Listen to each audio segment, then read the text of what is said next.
Bonjour et bienvenue dans votre émission Private Story. Alors pour ce deuxième numéro de Private Story, nous vous emmenons à la découverte d'un rappeur, Narcisse. On va découvrir son intimité, son quotidien. Bonjour Narcisse. Hey, salut. Ça va? Ça va et toi? Et merci de nous accueillir. Je t'en prie. Alors on est chez toi. On est chez moi, bienvenue. Dans cette émission Private Story, nous ce qu'on veut, c'est découvrir l'artiste, ce qui se cache derrière l'artiste et ton quotidien. Où tu vis et ce que tu fais de ton Pas de quotidien. problème, et c'est pour ça que je vous accepte chez moi. Merci. Ouais. Là, derrière toi, alors, c'est le chantier. Bon, on C'est un regarde de gros loin. bordel. Vas-y, On on regarde regarde de de loin. loin. En fait, C'est un petit chantier. Voilà, c'est un chantier parce que c'est le studio, en fait, c'est mon home studio. D'accord. Et je suis en train de tout refaire. Donc Et tu vas te faire vraiment un studio d'enregistrement ici. il y en avait déjà un, D'accord. mais je vais le réaménager en fait parce que bon voilà, je travaille avec des petits jeunes là sur des projets de transmission, on va dire, du hip-hop. Et au lieu d'aller financer à chaque fois des studios, bah je veux. Tu l'as chez toi. C'est ça. Ce petit endroit là, comme tu vois, c'est le petit jardin secret pour les enfants. Les quatre. Les quatre. Ah oui, t'as 4 enfants. J'ai toi. 4 garçons. Ouh. voilà. La maman du courage. Et On a toi tous les deux du Toi courage. aussi. Merci, tu t'es rattrapé. Hein. Allez, venez. T'as vu ça un peu? J'ai vu ça. Faux duplex, comme tu vois, Ouais. avec des œuvres d'art au mur et tout. Je vois des photos de famille, je vois des tableaux assez colorés et je vois surtout ton t-shirt. Ton t-shirt qui me rappelle un pays d'origine, le Bénin, non? C'est ça? Ouais, le Bénin. Oui, c'est vrai qu'il y a du rouge, du vert et du jaune dans les drapeaux du Bénin. Ouais. Qu'est-ce que t'as apporté le Bénin? Parle-nous un peu de ton enfance, de ce que tu en retiens, de ce que ça représente même aujourd'hui dans ta vie de tous les jours. Bon, déjà, je te cache pas que venir en France, c'est pas un choix. Là, moi, j'ai grandi avec mon grand-père et ma grand-mère, paix à leur âme, mais même eux, je crois que c'était mes parents à la base. Pour te dire, parce que ma mère m'a eu très jeune. Donc, D'accord. elle est venue en France avant moi. Et j'ai eu à, du coup, elle a travaillé pour que je puisse la rejoindre. Ok. D'accord. Donc, elle était maîtresse d'école en Afrique, arrivée ici, tu sais. Ces diplômes-là n'ont aucune valeur, t'es obligé. Il n'y a pas d'équivalence du tout. C'est ça, donc tu te retrouves à faire certains boulots que beaucoup de personnes qui viennent d'arriver en France sont obligées de faire pour essayer. Donc elle a travaillé, merci à elle déjà. Ce que j'ai gardé surtout, c'est surtout de la nostalgie, parce que si tu veux, à la base, quand j'ai commencé à embrasser le monde de la musique, c'était pour changer le monde, c'était le rêve du gamin, mais aussi pour trouver de l'argent pour vite guérir. Être indépendant? Non, en fait c'était pour envoyer des médicaments à mon grand-père. Ah. Voilà. Donc, j'avais un chien, j'étais un des seuls du village qui avait un chien. La vraie personne proche de moi, c'était ce chien-là. Donc si tu veux, moi déjà savoir que j'allais en France, ma plus grosse déchirure, c'était même pas de laisser ma famille, c'était de quitter cet animal en fait, et qui une semaine avant mon départ est mort. Cette nostalgie que j'ai en moi, je sais que si ça tenait qu'à moi, parfois je repartirais au Bénin. J'ai eu du mal à vivre entre les humains, entre guillemets. J'ai grandi dans une ferme, je fais plus confiance aux animaux qu'aux êtres humains. Je n'ai jamais vu autant d'artifices quand je suis arrivé en Europe, et c'est vrai que pendant un moment, j'en ai souffert. Tes enfants, ça fait partie de ta passion, Ouais. j'imagine quand même. Ouais, du coup.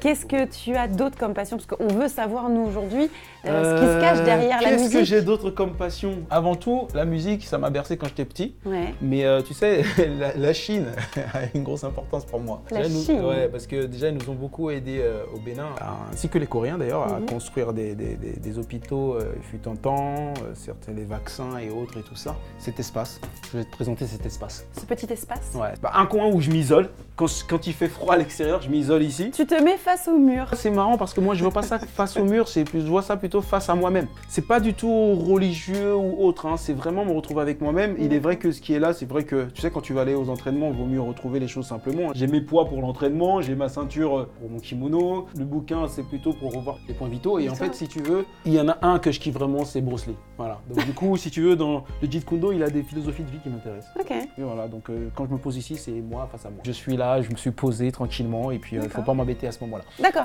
on t'embêtera pas alors. On sort de ce petit coin. Attends, juste moi, je te coupe vite Oui. parce qu'on voit peut-être l'animal là qui depuis tout à l'heure en train de me suivre. Qui filme? C'est Herold qui bosse avec moi sur mon projet Nouvelle Révolution. Ok. On essaie de monter un label et puis il fait partie des artistes avec qui je bosse. C'est un frère avant tout. Dans la Tu me disais. transmission toujours. Dans la transmission Je toujours. te disais, d'autres passions, moi je vois qu'il y a des choses là sur la table. Un livre, Le visage du rap, un dessin manga, mais ça je crois savoir parce que tu dessines, c'est ça? Je dessine, ça c'est passe-temps, je dessine. C'est une de tes passions? Ouais, là ça c'est un truc au feutre donc, Ouais. que je suis en train de finir. Après, à l'intérieur, voilà, je travaille sur des BD. Ça je kiffe parce que c'est fait au doigt, Oui, ça. Au doigt et aux ongles. Ok. Donc si tu veux, je rentre le doigt dans la peinture et puis je fais les trucs. Il y a juste les petits traits que tu peux voir là qui sont faits au stylo noir. Ok. J'aime bien le dessin. Tu as parlé du visage du rap. Oui, je vois ça. Bah en fait oui, une passion non, parce qu'un devoir, je vais dire ça plutôt, Ouais. de transmission. C'est vrai qu'on parle beaucoup de griots, les griots au Bénin qui transmettent les messages et tout ça. Moi déjà petit, je scandais beaucoup. Je participais au concours de poésie, tout ça. Et puis bon, il y a ce gars là, David Delaplace, il a repris contact avec tous les artistes qui ont contribué au mouvement hip-hop en France. Ok. Moi, j'étais fier hein, de jeter des petits coups d'œil. Tu vois, t'as des gars comme Joe Star, Ok. tu vois, t'as des gars comme Booba, Ouais. t'as des mecs comme Kerry James, t'as des mecs Et comme... toi? T'as des mecs comme Narcisse, quoi, tu vois. T'es beau gosse là-dessus, hein, dis donc. Ça veut dire que là, je suis pas Tu beau prends... gosse. Bah, un peu moins. T'as pris de l'âge. Ah ouais, chaud. La Clica, hein. La Clica. Ah, Avec mais d'ailleurs, Merci, La Clica, Ouais. si on parle un peu de tes origines, enfin de tes débuts en musique, t'as commencé avec le groupe La Clica. J'ai commencé surtout avec Ego Seist de la Clica. D'accord. Donc Ego Seist de la Clica qui a ensuite créé le groupe Cercle Vicieux duquel je faisais partie. Ouais, Et celui qui représentait le mieux le groupe Cercle Vicieux, c'était Raphaël de la Clica. d'accord. La Clica qui veut dire bien la clique, Mhm. la famille. Mhm. Donc t'avais Roca avec Daddy Lorsi qui représentait la Squadra, t'avais Kondo et Ego Seist qui représentaient Coup d'État phonique. Mhm. C'est vrai que c'est une école qui a révélé beaucoup d'artistes, notamment Booba.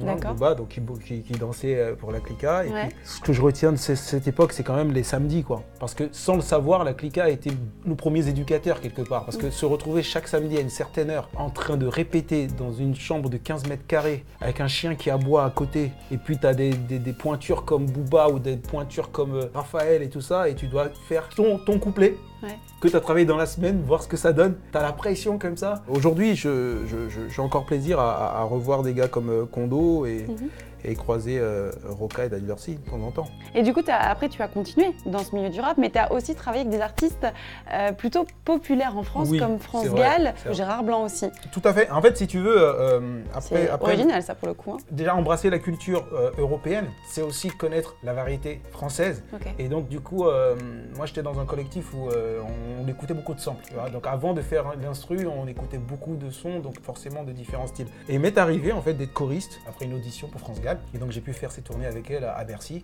Génial. Voilà, En même faire temps. Mademoiselle Cheng, tout ça. Voilà, faire les ouh sur Ella et tout ça. Super Et expérience. ça en m'a même temps. boosté à amener le rap vers l'univers qui ne le connaissait pas assez. Mhm. Donc voilà, j'ai travaillé avec Gérard Blanc qui a chanté le tube Et on démarre une autre histoire. Ouais. J'ai tourné aussi avec lui, fait l'Olympia pour sa première partie, personne à lui aussi. Hein. Et puis surtout, travailler avec Paul Lutz-Ulitzer qui n'est pas du tout dans la musique, Ouais. puisque je lui ai écrit un petit texte pour voilà, c'est sa philosophie de vie et tout ça. Et j'ai gagné le prix SACEM, le prix Charles Trenet Le prix Charles à Trenet. Narbonne. Ok. En fait, qui était un défi pour moi, c'était la réadaptation d'un titre de Charles Trenet National 7 Ouais. que je me suis approprié avec mon groupe pop rock rap qui s'appelait Narcisse, 3 fois plus efficace. Avec d'ailleurs ce groupe-là qui aujourd'hui est devenu les Black Froggies. Les Black Froggies. Ça déchire.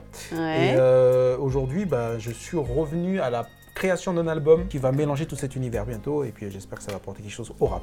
Très bien. Voilà, madame. Et puis non, ce que j'ai kiffé surtout, c'est qu'il a su, la David de la Place, mélanger avec la nouvelle génération. Tu vois, Ouais, ah oui, d'accord. Orelsan, Orelsan. Big Flo, Niska, toute la compagnie. Donc moi, je suis fier. C'est un parce livre que de photos en fait. Hein. C'est un livre de photos, tu vois, il n'y a D'accord. pas de commentaires et tout Ouais, ça. c'est ce que je vois, ok. Et je pense que C'est un beau livre. c'est important parce que peu de personnes travaillent sur la transmission, en tout cas, de ce mouvement hip-hop. Et du coup, on en a le résultat aujourd'hui. Hein, c'est que quand un jeune, il découvre le rap aujourd'hui, pour lui, le rap d'aujourd'hui, c'est ça, le Ouais. rap. L'état d'esprit qu'il y a derrière, il ne le sait pas. Donc c'est certes un moyen de s'en sortir, mais c'est aussi des transmissions de valeurs qu'on se doit de faire. C'est pour ça que moi, je travaille sur un nouvel album. Et je veux que le message passe. J'aimerais qu'on aille dans ta pièce préférée. La cuisine, je l'aime beaucoup parce que j'aime bien cuisiner pour les autres. Voilà, pas pour moi, moi je mange n'importe quoi. Faut pas faire. Voilà. Nous on est là et je pense que mon caméraman a faim. Ouais, tu sais quoi? J'ai décidé de vous mettre bien. Ah, c'est vrai? Donc si tu as faim, viens avec moi. Ce que j'avais prévu en fait pour bien vous recevoir, c'est un plat à base de riz. Tu sais quoi, l'Africain, il aime le riz. Il aime le riz, C'est l'Africain, ça, bah moi, oui. Tu me donnes tout à base de riz, je suis très bien, tu vois. À base de fruits de mer, en fait, c'est une sauce à base de fruits de mer, donc des gambas, tout ça, citronnelle. Ouais. Et donc en fait, c'est vraiment un plat fruits de mer parce que à la base, moi, je viens d'un pays qui est situé Au bord de la mer. au bord de la mer. Et comme m'a dit un super ami, c'est que si ton plat est équilibré, il faut qu'il y ait au moins plus de 3 couleurs dans ton aliment. J'ai déjà entendu ça, les 3 couleurs dans un plat. Aussi, Ouais, il faut. c'est Donc, vrai. là, franchement, je me suis acharné, donc il y aura un peu des feuilles d'épinards. Du vert. Et voilà. Et puis des ciboulettes thaïlandaises. D'accord. Donc on va avoir la couleur des fruits de mer, le blanc du riz et le vert des C'est ça, épinards exactement. et des aromates. Et surtout préciser Ok. que c'est avec des oignons blancs. La sauce pour ça, Ouais. c'est rien d'autre que ton jus de citron. La matière grasse que moi je vais mettre, c'est une crème fraîche. Et puis pour le dessert, ça sera à base de fruits, tout ce qu'il y a de plus naturel. Alors un cocktail sans alcool Ouais. et bien pétillant pour donner un peu de l'énergie. On Ok. va préparer tout ça alors du coup. Oui, vous allez sortir de ma cuisine parce que je On donne te pas laisse je donne pas le secret de Ah tout ça. d'accord, bon bah Ok. on sort. Voilà, Je donc, sors. Moi j'aime bien attendre avant ça de marche, manger. ça C'est marche. bien, c'est Allez, cool. à tout Merci. à l'heure. Tu Allez. peux t'occuper, il y a Erol là-bas, vous parlez. Oui, c'est si cool. tu veux. Voilà. Bah c'est bon là, du coup ça a l'air prêt. Tout est prêt. Qu'est-ce qu'on fait? Ben, on va s'installer, on mange. Donc du coup on va s'installer là-bas. Ouais, dans mon coin préféré, tu as vu? Allez. Tu vas tout droit, Ça marche. tu te perds pas, Je et me on te perds rejoint. pas. On y va, dans le petit coin préféré. Bon, je pose les assiettes. Voilà. Voilà. Ouais. Bah merci Narcisse pour tout ça. Je t'en prie. Du coup on va profiter, hein. On va profiter de du nous. repas. Hein? Merci à vous de nous avoir suivis sur Private Story. Là on va manger tranquillement et moi je vous donne rendez-vous dans un prochain numéro très très vite. Du coup maintenant on peut s'asseoir. Tu peux t'asseoir, ouais, bien sûr, celui-là. Moi je vais mettre ici. Très très bien. Ton assiette, mon ami.